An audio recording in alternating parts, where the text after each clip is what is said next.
de familie Mulder, ook in de sneeuw hier in Oostenrijk. Ja. Jullie zijn met het hele gezin hier naartoe gekomen? Ja, we hebben de hele familie meegenomen. Dus Mulder en Mulder en moeders is mee. Andere Mulder en Mulder. En een andere Mulder en Mulder is er ook bij. Ski je ook dan deze week? Ja, nou ja, naast het hele harde werken wat we hier doen natuurlijk. Nee, het blijft er ook nog tijd om te skiën. We zijn alle twee gek op skiën. Alleen ja, Wesley is natuurlijk nog aan het oefenen om me bij te houden. Want ik ga natuurlijk die berg inspelen, toch? Ja, zeker. Ja, zeker. Misschien lossen we dat deze week wel op hier in Oostenrijk. Maar jullie zijn echte wintersportliefhebbers of heb je meer met de zomer? Nou, ik vind alle twee leuk. Alleen ik vind wintersport is wat mij betreft. Je hebt wat meer te doen. En als je dan boven op die berg zit, lekker in het zonnetje. En dan zo'n lekkere glühwein erbij. En dan ook nog een beetje skiën.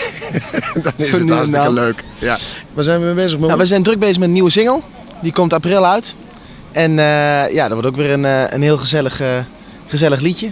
En we zijn ook druk bezig met het opnemen van het album. En die komt iets later in het voorjaar. Wesley, jij was volgens mij heel actief ook in de paardensport. Ja.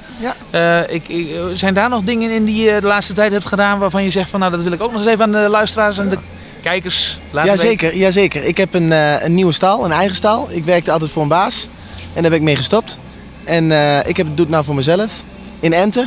John Ente die woont een paar huizen verderop. Die woont op 7 en wij zitten op 29. Dat is de buurman nu, hè? Dat is de buurman. Ja. En dat gaat hartstikke goed. We hebben nu 20 paarden op stal en daar ben ik ook hartstikke druk mee.